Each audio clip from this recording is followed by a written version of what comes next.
আগামী 1 জানুয়ারি নতুন বছর আসতে, এদিকে আগামী 1 জানুয়ারি নতুন বছর। এই জানুয়ারি মাসটা কিন্তু খুব বিখ্যাত মাস। এই মাসে কিন্তু অনেকগুলো দুটো একাদশী আছে, অনেক কিছু উপাচার আছে, আপনারা মানবেন। এই জানুয়ারি 1 জানুয়ারি সোমবার পড়েছে। মায়েদের কাছে বিশেষ নিবেদন রইল, 1 জানুয়ারির প্রথম সোমবারে, মানে প্রথম দিনটাই সোমবার, এই সোমবার আপনারা বাবা শিবের কাছে প্রার্থনা করবেন, বাবা তো পরম বৈষ্ণব, আমাদের যেন গোটা বছরটা সুন্দর যায়, তোমার মতো বৈষ্ণব স্বামী যেন আমার হয়, ওই পথে যেন যাই, আমি যেন জীবনটাকে সুন্দর করতে পারি। 1 জানুয়ারি দেখবেন মায়েরা বাড়িতে, দাদা ভাইয়েরা, হওয়া কাজ হয় না, একটা কাজ হতে হতে হচ্ছে না, কাজ সফল হচ্ছে না, বাড়ি তৈরি করতে যাচ্ছেন বাধা হয়ে যাচ্ছে। এও কিন্তু ভাবতে হবে আপনাকে, বিভিন্ন দেবদেবীর একটা করে কুদৃষ্টি থাকে, শনির 7.5 দশা। এইদিকে এইদিকে জ্যোতিষ শাস্ত্র বলল, মায়েরা আপনাদের জীবনে ভালো কাজ হতে হতে হচ্ছে না, এই হলো আর হতে হতে হচ্ছে না। ভালো বাড়ি তৈরি করছেন, আপনার বাড়িটা তৈরি হচ্ছে না। কেন হচ্ছে না? জ্যোতিষকে দেখাবেন, তিনি বলছেন শনি 7.5 দশা।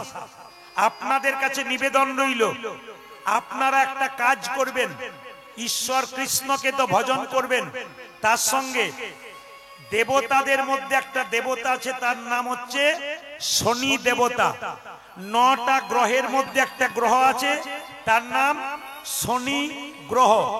যদি পারেন আপনারা, তবে শনিবার দিন কিছু কাজ করলে জ্যোতিষ শাস্ত্র বলল আপনাদের শনির দশা কেটে যাবে। এই কথাগুলো মাথায় নিয়ে যান, যদি জীবনে এরকম ঘটনা ঘটে আপনি সফলতা লাভ করবেন। কি রকম?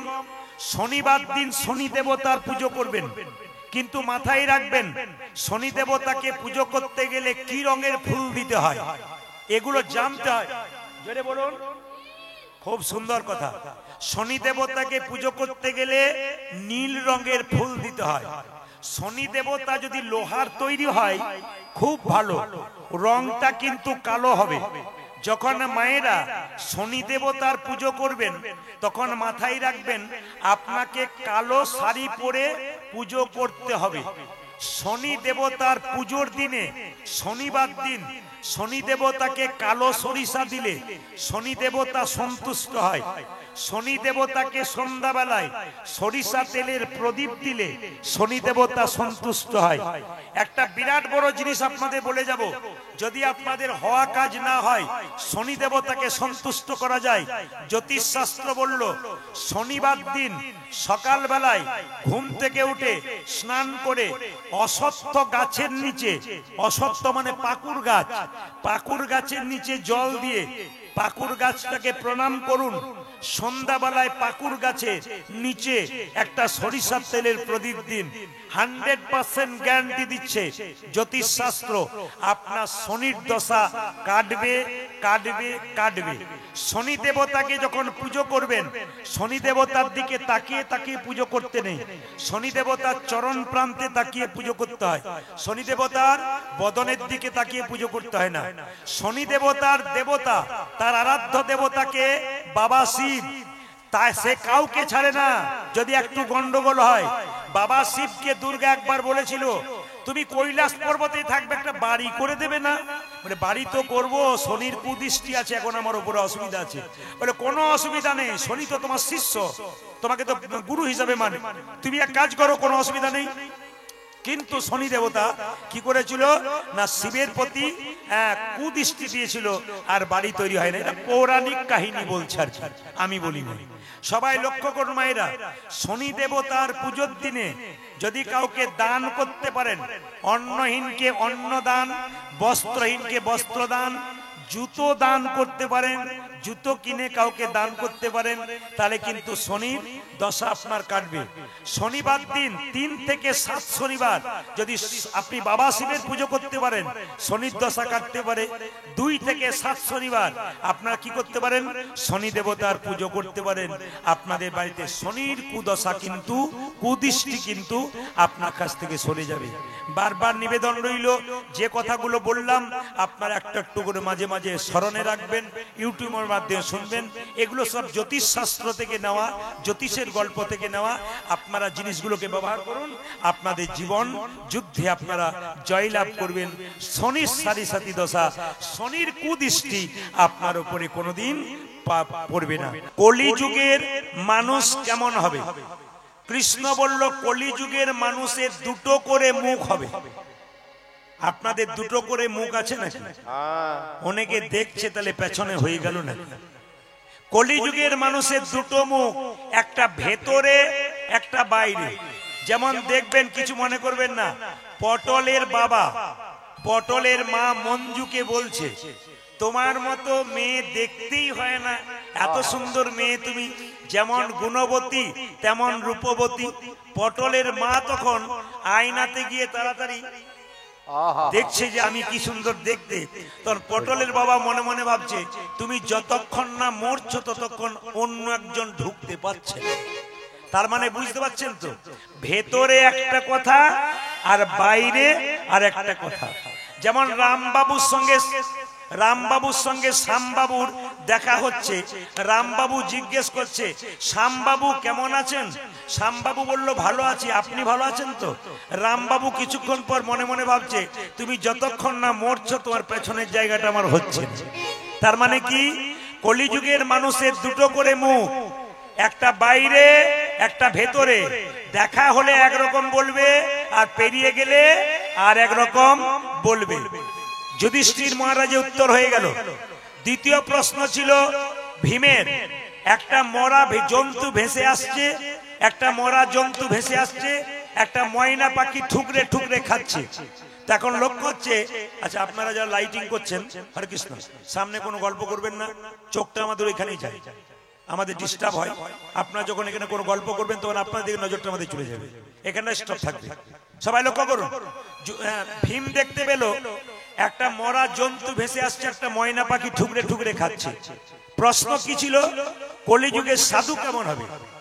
কলিযুগের সাধু এরকম হবে, কৃষ্ণ বলল যে 10-12টা ডাকাতি করেছে, চুরি করেছে, মার্ডার করেছে, গেরুয়া বস্ত্র পরে তিলক নিয়ে আপনার দরজায় সাধু সেজে দাঁড়িয়ে আছে। তাহলে প্রশ্ন করবেন, প্রদীপ বাবু ওই রকম সাধু যদি দরজায় আসে তাকে প্রণাম করব না? মায়েরা, যে কোনো সাধু দরজায় এলে তাকে 3 বার প্রণাম করবেন। প্রথম প্রশ্ন করবেন, 3 বার প্রণাম কেন করবেন? প্রথম প্রণাম করবেন, সাধু বাবা যে গেরুয়া বস্ত্র পরেছে ওটা ত্যাগের প্রতীক, ওই ত্যাগের প্রতীক গেরুয়া বস্ত্রকে একটা প্রণাম দিন। আর দ্বিতীয় প্রণাম কেন দেবেন? যার দরজায় কোনোদিন হরিনামের ধ্বনি হয়নি, সাধু বাবাটা চুরি করে হোক ডাকাতি করে হোক, ওই হরিবল ধ্বনি দিচ্ছে, সাধু বাবাকে হরিবল ধ্বনিটার জন্য প্রণাম দিন। আর তৃতীয় প্রণাম কেন দেবেন? আমরা যারা একদিনের বেশি 2 দিন সংসারে বাইরে থাকতে পারি না, ওই সাধুটা চুরি করে হোক ডাকাতি করে হোক, ওই যে নিজের ঘর বাড়ি ত্যাগ করেছে, এই ত্যাগের জন্য তাকে একটা প্রণাম দিন। বাহ, ঠিক আছে, পেয়ে গেলাম। অর্জুন বলছে, আমার প্রশ্ন ছিল কলিযুগের মা বাবা কেমন হবে? আপনারা যারা মা বাবা সেজেছেন তারা শুনে রাখুন, কলিযুগের মা বাবা কেমন হবে? দেখতে পেয়েছে একটা গাভী বাছুর প্রসব করলো, বাছুরটাকে চাটতে চাটতে গায়ে রক্ত বের করে বাছুরটাকে মেরে দিল। কলিযুগের মা বাবা ছেলেকে মানুষ করতে করতে একবারে জীবন্তে মেরে ফেলবে। তার মানে কি, এখন থেকে বাচ্চার হাতে মোবাইল দিচ্ছেন, বাচ্চাকে আপনি জীবন্তে মারছেন। এখন থেকে বাচ্চা 14 কেজি ওজন হলে 25 কেজির ব্যাগ চাপাচ্ছেন, আর বলছেন কি, পাশের বাড়ির ছেলেটার চাইতে তোকে রেজাল্ট করতে হবে, কলমের ডগায় লাখ লাখ টাকা রোজগার করতে হবে। আপনারা ছোট থেকে টাকা রোজগার করার মেশিন তৈরি করছেন, বিবেকবান সন্তান করছেন না। বৃদ্ধ বয়সে আপনাদের বৃদ্ধাশ্রমে যেতে হচ্ছে আপনাদের কারণে। বা বিবেকানন্দ বলেছেন, জীবন্তে মরা, বেঁচে রইল, মা চিনল না, বাবা চিনল না, শিক্ষিত হলো, এরকম শিক্ষিতের কি দাম আছে? মায়েরা, বাচ্চা ছেলেকে সকালবেলায় ঘুম থেকে উঠে এইটা বলুন, কি মন্দিরে প্রণাম কর, দাদু ঠাকুমাকে প্রণাম কর, বাবা মাকে প্রণাম কর। এটা ছোট থেকে শেখাবেন তবে হবে। আমার পাশের বাড়িতে একটি মেয়ে, তার একটা বাচ্চা আছে, সবাই লক্ষ্য করুন, একটা বাচ্চা আছে, তাকে টিফিন বাক্সে খাবার দিয়ে দেয় আর বলে নিজে খাবি, কাউকে দিবি না। আমি কষ্ট করে রান্না করে দিলাম, স্কুলে চললি টিফিন বাক্সে টিফিন নিয়ে, নিজে খাবি, কাউকে দিবি না। ছেলে বলল মা কথা দিলাম নিজে খাবো, কাউকে দেবো না। ছেলে কি করলো, বড় হলো, চাকরি করলো, বিয়ে করলো, নিজে খেলো, বাবা মাকেই দিল না। কারণ আপনি শেখাচ্ছেন, আপনার বাচ্চা শিখছে, তার মানে জীবন্তে আপনার বাচ্চাকে মেরে দিচ্ছেন। কলিযুগে যত ধর্মীয় অনুষ্ঠান হবে আড়ম্বরতা বেশি থাকবে, আসলটা কিছুই থাকবে না। বাঁশ থাকবে, বাঁশরি থাকবে না। এখন আপনাদের দক্ষিণ দিনাজপুরে দুর্গাপুজো হয়, হাত তুলে বলুন তো, প্যান্ডেল দেখতে যান না দুর্গা দেখতে যান? জোরে বলবেন। হ্যাঁ, দুর্গা দুর্গা দেখতে যাস? প্যান্ডেল দেখতে যায় না দুর্গা দেখতে যায়? সব তো লাইটিং আর প্যান্ডেল দেখতে যায়। দুর্গা তো ছোট করে বসে থাকে ভেতরে। আবার দুর্গা 4 দিন পর কৈলাস পর্বতে গিয়ে বাবা শিবকে বলে এবছরটা গেলাম, পরের বছর যাব না, যা ডিজে বাজার জোর, ওদের হাটের অবস্থা খারাপ, আমারও খাওয়ার অবস্থা। শুধু তাই নয় মায়েরা, আমি এবছর দুর্গাপুজোয় গান করতে যাচ্ছিলাম। লজ্জার ব্যাপার, আমাদের লজ্জা লাগা দরকার।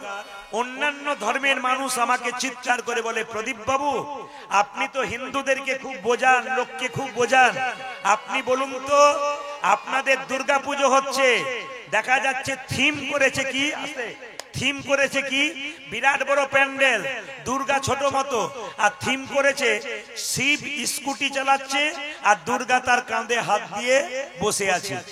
কোন লজ্জার ব্যাপার! জিজ্ঞেস করতে গেলে বলে থিম করেছি, কোন শাস্ত্রে লেখা আছে? আমরা ধর্মটাকে নিচের দিকে নামিয়ে দিচ্ছি, এটা আমাদের দিকে আমাদের নজর নেই।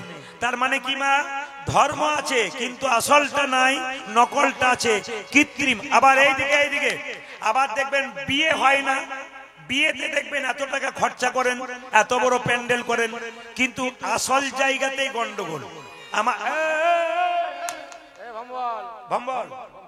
আসল জায়গাতে গন্ডগোল। বলে কোন জায়গাতে গন্ডগোল? দেখবেন মায়েরা মালা বদল হয় না, জোরে বলুন। আপনাদের হয় নাই, অন্য জায়গায় হয়, মালা বদল হয়। তো দেখবেন কাপড়টা ঢাকা দেওয়া হয়, মালা বদল হচ্ছে, মেয়েটি ছেলেটিকে মালাটা বদল দিতে যাচ্ছে গলায়, তখন দেখবেন পাশ থেকে একজন ক্যামেরাম্যান বলে এইদিকে তাকা, এইদিকে। শুভ দৃষ্টিটা কার দিকে হলো? ক্যামেরাম্যানের দিকে না স্বামীর দিকে? অনেক ছেলেরা প্রশ্ন করে বাবা আমার স্ত্রী তো আমার দিকে তাকায় না। বললাম কি করে তাকাবে, মালা দেবার সময় তো।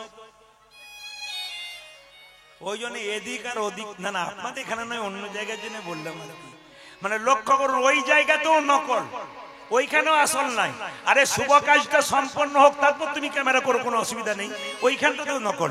তাই বললো বাঁশ থাকবে, বাঁশরি থাকবে না, আড়ম্বরতা থাকবে, আসল জিনিসটা থাকবে না কলিযুগে। এই জানুয়ারি মাসের 12 তারিখে আপনারা দেখবেন স্বামী বিবেকানন্দের জন্মদিন, আপনারা পালন করবেন। সবার কাছে নিবেদন রইল, রামকৃষ্ণ ঠাকুরের একটা কথা আপনাদের বলে দিয়ে যাই, বাড়িতে যদি কেউ আসে তাকে কিছু দিতে পারেন আর না পারেন, মিষ্টি জল দিতে না পারেন, দুটো মিষ্টি কথা অন্তত বলবেন। বলা তো যায় না কে কখন চলে যাবে। একটি প্রশ্ন ছিল, উত্তরটা আমি দিয়ে যাব। এক ব্যক্তির প্রশ্ন, নামাবলীর তৈরি কি করে হলো? ও মায়েরা, এই যে আপনারা এটা দেখতে পাচ্ছেন, আমার দিকে তাকান, এটা দেখতে পাচ্ছেন, এটা কিন্তু আসামের কাপড়।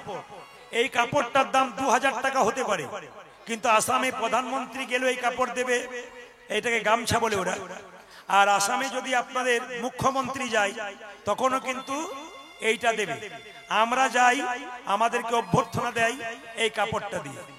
আসামের মেয়েরা ছেলেরা কীর্তন শুনতে আসে, গলায় এটাকে নিয়ে আসে। আপনারা এসেছেন গলায় চাদর দিয়ে, অনেকে নামাবলী দিয়ে, আসলে অনেকে গামছা দিয়ে, অনেকে উড়নি দিয়ে। এটা নেওয়ার মানে কি? এইদিকে তাকাবেন, এইদিকে তাকাবেন, বাচ্চাদেরকে বোঝাতে পারবেন। এটা নেওয়ার মানে কি? বিনয়ী ভাব। আপনার বাবা মারা গেছে, ভোজ হচ্ছে, আপনি গিয়ে বলবেন সেবা কেমন হচ্ছে, যদি সেবা খারাপও হয় ভালো, খুব ভালো, বিনয়ী ভাবে অনেক উঁচু জায়গায় পৌঁছাতে পারে। নামাবলীর জন্ম কোথা থেকে? দেখবেন যে নামাবলীটা আমাদের বৈষ্ণবরা গায়ে নেয়, নামাবলী কিন্তু কোনোদিন গায়ে নেওয়ার জন্য নয়, খুব মনে রাখবেন। নামাবলী মাথায় বাঁধবার জন্য বটে। নামাবলী সবাই লক্ষ্য করুন, নামাবলী কিন্তু মাথায় বাঁধবার জন্য বটে। এই নামাবলী কিন্তু গায়ে নেবার জন্য নয়। যদি পারেন তো নামাবলী গলায় নেওয়া যায়। যখন নামাবলী গায়ে নেবেন কখন? বাড়ির ভেতরে বসে যখন কৃষ্ণ ভজন করবেন তখন আপনি নামাবলী গায়ে নেবেন। এই নামাবলীর জন্ম কাহিনী শুনলে চমকে যাবেন। রাবণের সঙ্গে যখন রামের যুদ্ধ হচ্ছে, আমার দিকে তাকান, তখন রাবণ গলে হাত দিয়ে বসে আছে।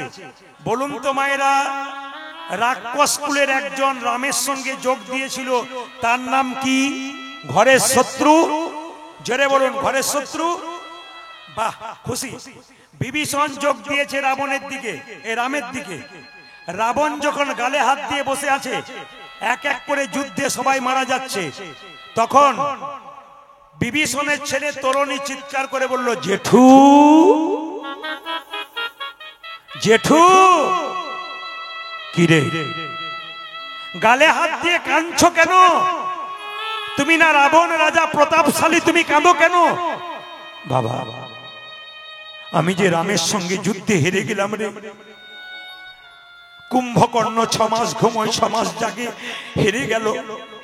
আর আমি পারবো না, এবার আমি হেরে যাচ্ছি। ছোট্ট তরুণী বলল, জেঠু, তুমি যদি আমাকে আশীর্বাদ করো, আমি রামের সঙ্গে যুদ্ধ করব। শুনবেন সবাই, আমি রামের সঙ্গে যুদ্ধ করব। রাবণ বলল, তুই বাচ্চা ছেলে, তুই কি যুদ্ধ করবি? জেঠু, বড়দের আশীর্বাদ যদি ছোটদের মাথায় থাকে,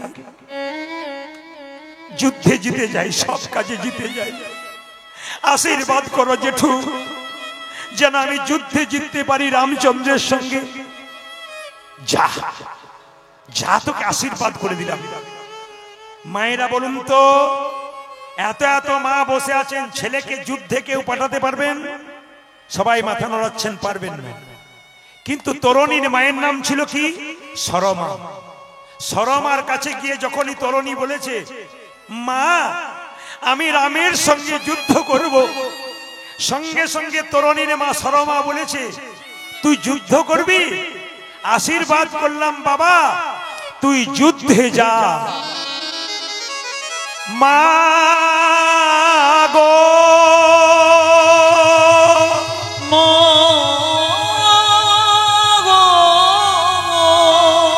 এই পৃথিবীতে যে মা কোনো কাজ করতে পারে না, সরমা দেখিয়ে দিল। মা, তুমি আমায় সাজাইয়ে দাও, তুমি আমায় সাজাইয়ে দাও। সরমা বলল, তরুণী রে, তরুণী রে, তোকে কি সাজে সাজাবো? আমার গোটা শরীরে রাম নাম লিখে দাও মা, আমার গোটা শরীরে রাম নাম লিখে দাও, আমি রামের সঙ্গে যুদ্ধ করব। মা হয়ে ছেলের শরীরে রাম নাম লিখে দিচ্ছে। মাগুলো সব তাকাবেন যারা মা হয়েছেন। ছোট্ট 5 বছরের তরুণীর মা তরুণীর গোটা শরীরে রাম নাম লিখে দিচ্ছে। শেষে বলল, মা, রাম নাম তো লিখলাম, তোমার আশীর্বাদ নেব না? সরমা একটা হলুদ কাপড় পরেছিল মা, সেই হলুদ কাপড়টা টুকরো করে কেটে তরুণীর মাথাতে বেঁধে দিল। আমি যেমন মাথাতে বেঁধেছি, আমার দিকে তাকান, হলুদ কাপড়টা তরুণীর মাথাতে বেঁধে দিল। যা বাবা, আশীর্বাদ করলাম, তুই রামের সঙ্গে যুদ্ধ কর। মাকে প্রণাম করে যখন তরুণী এলো, তাকান আমার দিকে, মাকে প্রণাম করে যখন তরুণী এলো, রাবণকে বলছে, জেঠু, আর একবার আশীর্বাদ করে দাও। কি ব্যাপার? একই রে, গোটা শরীরে রাম নাম লিখেছিস? তুই আমার শত্রু না ভাইপো? চুপ কর, তোকে যুদ্ধে যেতে হবে না, খুব হয়েছে, যা। তরুণী বলল, জেঠু, আমার শরীরে রাম নাম লেখা আছে বলে তুমি রেগে যাচ্ছ? আসলে তা নয়, আমি খুব চালাক। আমার শরীরে রাম নাম লেখা থাকবে, রামের সঙ্গে যুদ্ধ করতে যাব, তখন রাম রাম নাম দেখে যুদ্ধ করবেন, আমি জিতে যাব, ব্যাস। রাবণ বলছে বারে এই না হলে তুই আমার ভাইপো, তোর বুদ্ধি আছে বলতে হবে, যা তোকে আশীর্বাদ করলাম তুই যুদ্ধ কর।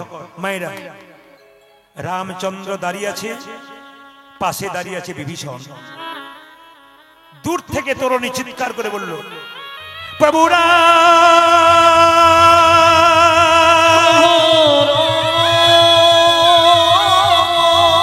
কে রে,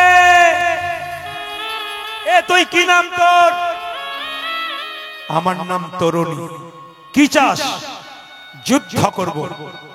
পালিয়ে যা। রামচন্দ্র বলল পালিয়ে যা, বলে কেন? তোর মতো আমার ছোট ছোট দুটো ছেলে আছে, বাবা হয়ে ছেলের সঙ্গে যুদ্ধ করব কি করে? তুই তো ছোট বাচ্চা ছেলে, তোর সঙ্গে যুদ্ধ করব কি করে? তরুণী কত চালাক দেখুন। তাহলে বলে দাও তুমি হেরে গেলে, ব্যাস আমি যুদ্ধ করব না। তুমি যুদ্ধ আমার সঙ্গে করবে না, তোমার ছেলের বয়সের আমি, কথা ঠিক, কিন্তু প্রভু রামচন্দ্র তুমি বলে দাও তুমি হেরে গেলে, ব্যাস আমি চলে যাব। রামচন্দ্র বলছে তাই বা বলি কি করে? যুদ্ধক্ষেত্রে এসে কখনো হেরে যাওয়ার কথা বলা যায়? তবে এক কাজ কর, যুদ্ধ কর। তরুণী বাণ নিক্ষেপ করল, সেই বাণ পড়ল রামচন্দ্রের চরণে। রামচন্দ্র বলল তরুণী, এ বাণ যদি তুই আমার পায়ে দিলি, তার মানে তুই প্রণাম করলি। যে আমাকে পায়ে প্রণাম করে বাণ দেয় তাকে আশীর্বাদ করতে হয়। এই দেখ, আমিও তোকে বাণ মারলাম তোর মাথায়। তরুণীর মাথায় বাণ পড়ল। তরুণী বাণ ছড়ে, রামচন্দ্র বাণ ছড়ে। ছুটতে ছুটতে এক সময় রামের বাণে তরুণীর মস্তক ছেদন হয়। তরুণীর কাটা মুন্ড আকাশে পথে চলে যায়। চিৎকার করে বলে প্রভু রাম রাম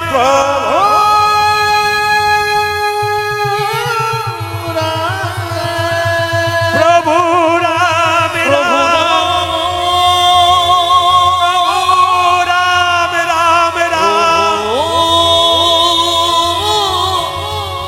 রাম।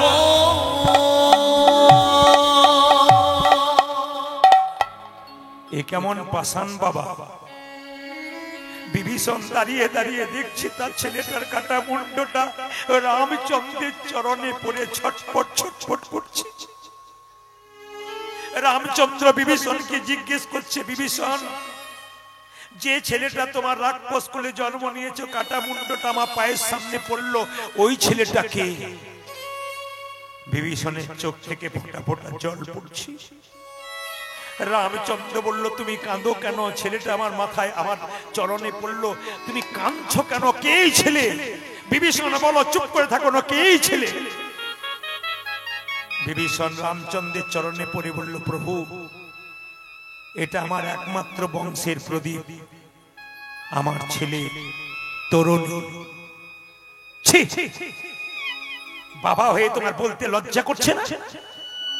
আমার সঙ্গে যুদ্ধ করছিল, তুমি বারণ করলে না কেন? আমি তো তার মাথা কাটতাম না, তাকে পাঠিয়ে দিতাম তোমার ছেলে বলে। ঠাকুর, তোমার সঙ্গে যখন আমার ছেলে যুদ্ধ করছিল, মনে মনে ভাবছিলাম, একেই তো রাক্ষস কুলে জন্ম নিয়ে আমি অপরাধ করেছি, আমার ছেলে রাক্ষস কুলে জন্ম নিয়ে আরো অপরাধ করেছি। আমার ছেলে যাতে রাক্ষস কুল থেকে মুক্তি পায়, তোমার হাতে যদি মৃত্যু হয়, আমার ছেলের রাক্ষস কুল থেকে জন্ম হবে, তাই আমি তোমার চরণে পড়ার সঙ্গে সঙ্গে চুপ করে আছি, আমি কোনো প্রতিবাদ করি। রামচন্দ্র তরুণীর কাটা মস্তক হাতে নিয়ে বলল, তরুণী রে, তরুণী শুনবেন, ওরে তরুণী রে,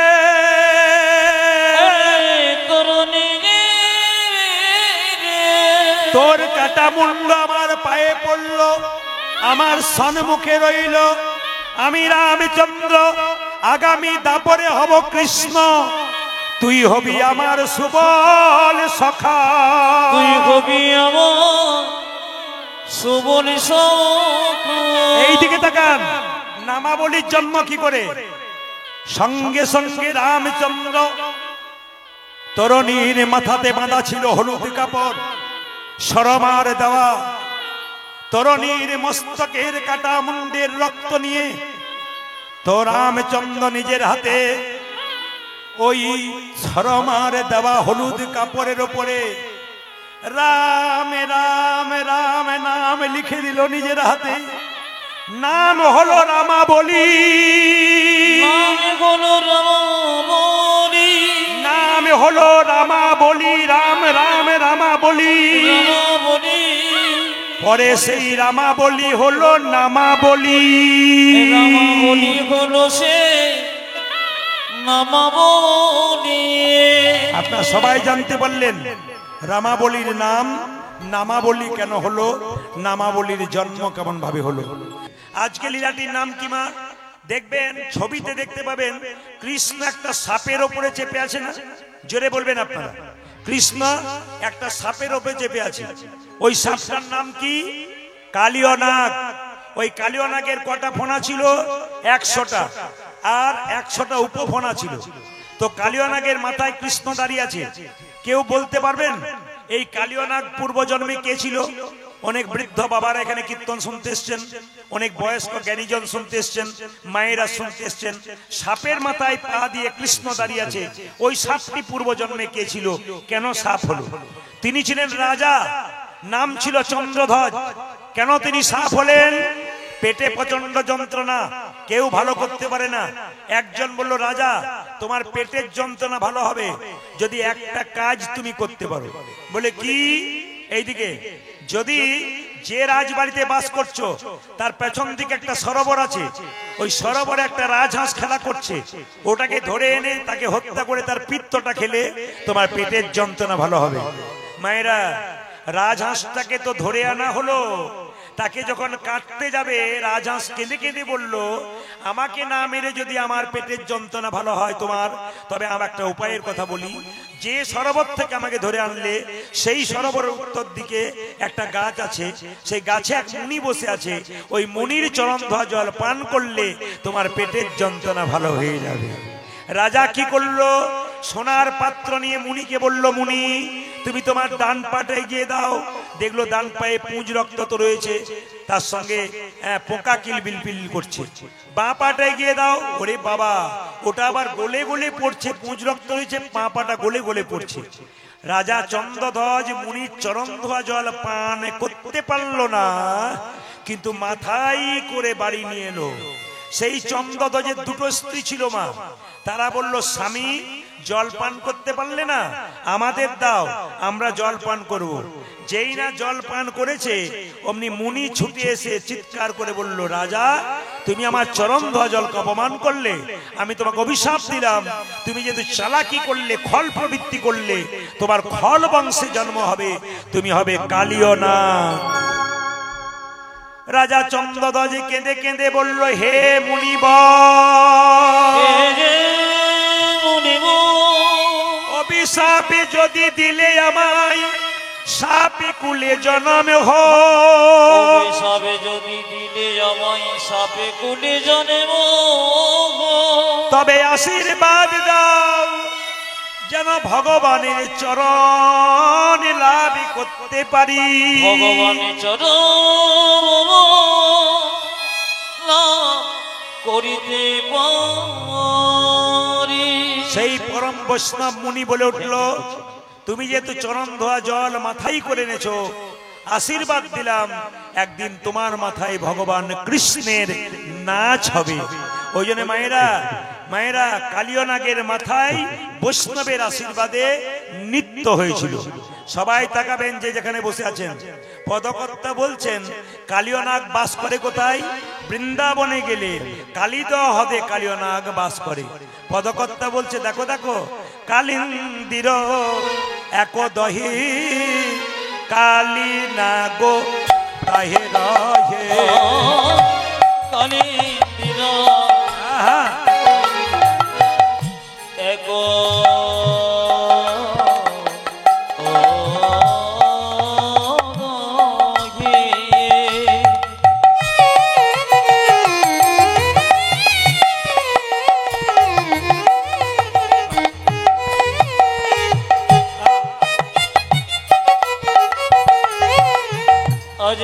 কালি না গো রহে রহে ও যে কালীন দীর এক দহে কালী না গো তাহে রহে কালিন্দির এক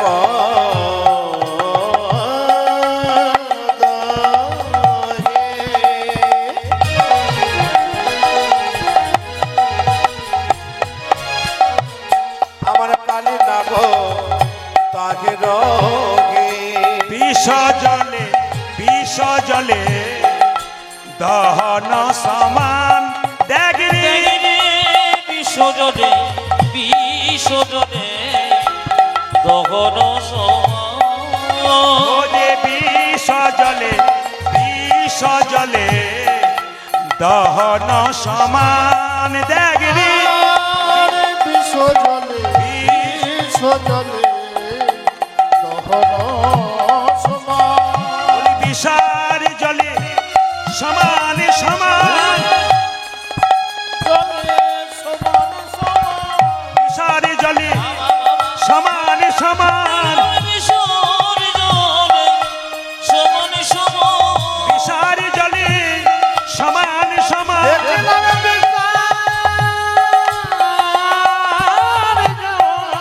হরে কালিনীতির এক দহে বিষার জলে সমান সমান বিষার জলে সমান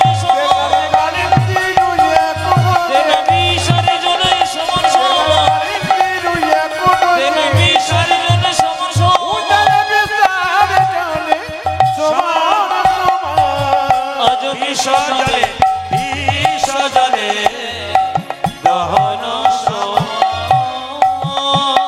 বাবা এইদিকে কালীয় নাগ যে হ্রদে থাকে সেই পথ দিয়ে কোনো পশু পাখি পেরিয়ে গেলে বিশেষ জ্বালায় ছটফট ছটফট করে মরে। আপনাদের দক্ষিণ দিনাজপুরে আছে কিনা জানি না, যদি আমাদের বীরভূম আপনারা যান, কিছু কিছু পুকুর আছে যেখানে পদ্ম ফুল আছে। এইদিকে তাকাবেন, কিছু কিছু পুকুর আছে পদ্ম ফুল আছে, ওখানে একটা সাপ পদ্ম পাতার মধ্যে চুপচাপ বসে থাকে, ওই সাপটার নাম পদ্মনাগ। অনেকে পদ্ম ফুল তুলতে গিয়ে ওই সাপের কামড়ে আর পারে আসতে পারে নাই, জলেই মরে গেছে, এত বিষ। তাহলে যে পুকুরে পদ্ম ফুল আছে ওখানে পদ্মনাগ আছে, ওই জলটা বিষ হলো না, কিন্তু কালিদহ হ্রদে কালীয়নাগ বাস করে, ওই জলটা বিষ হলো কেন জেনে নিন আপনারা।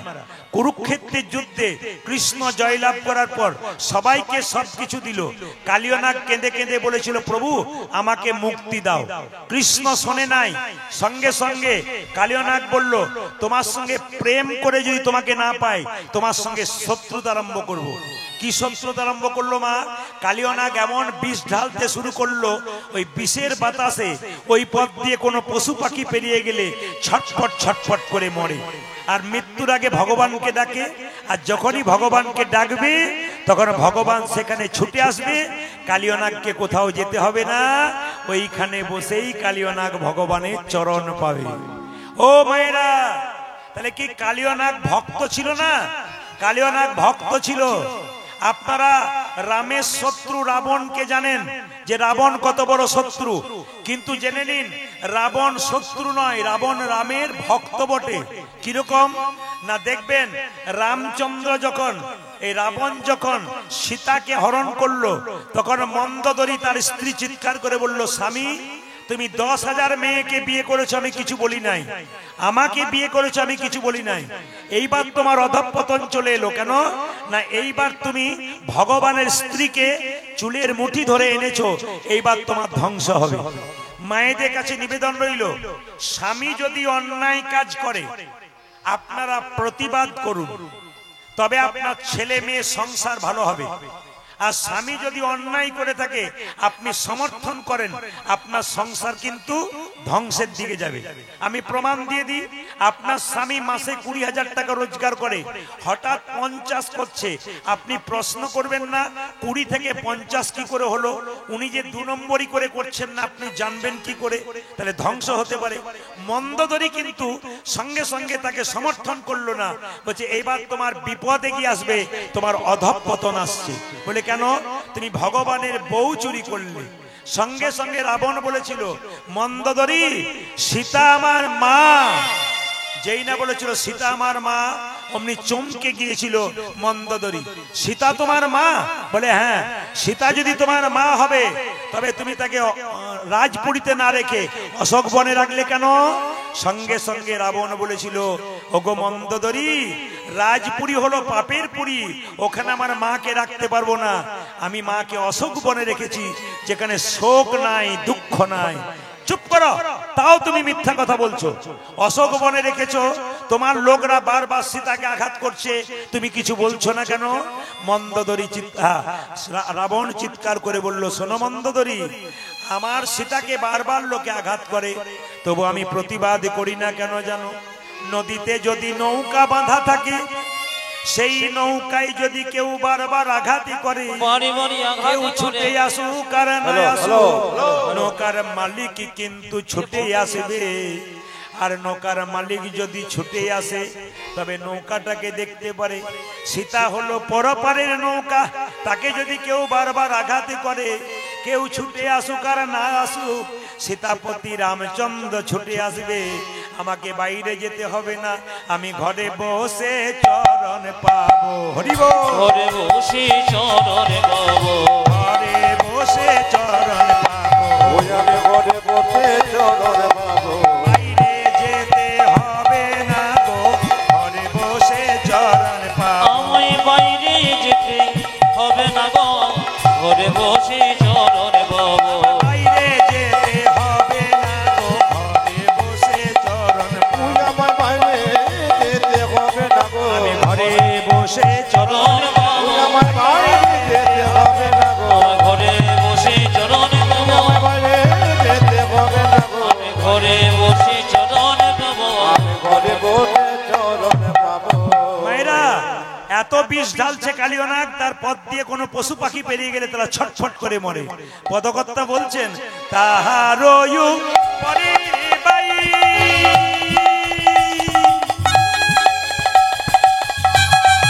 পাখি উঠছে।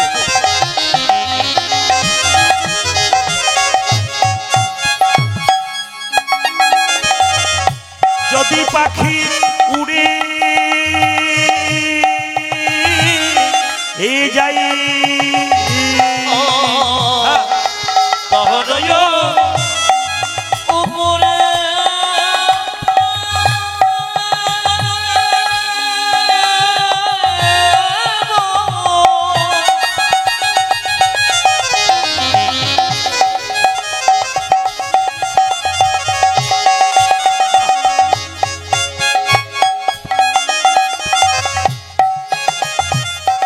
পাখি জুড়ে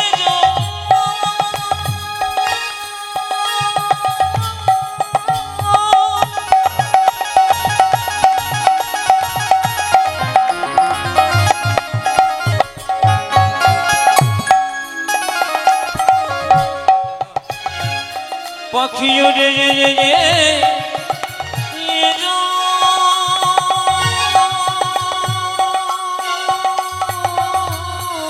আরে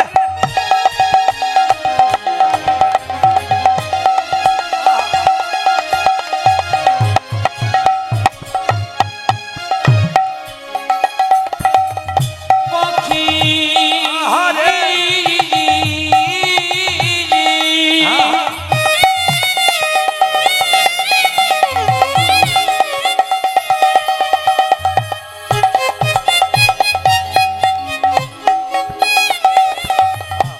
উড়ে যে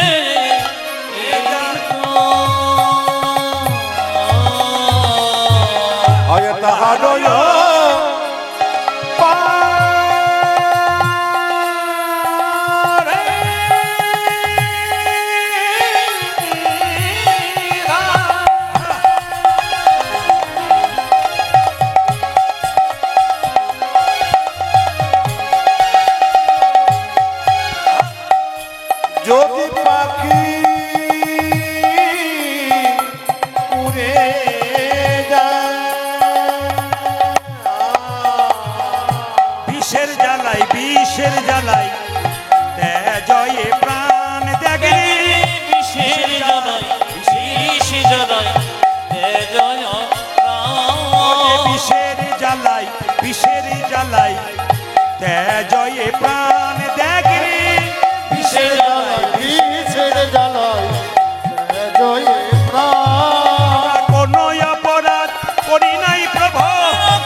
প্রভু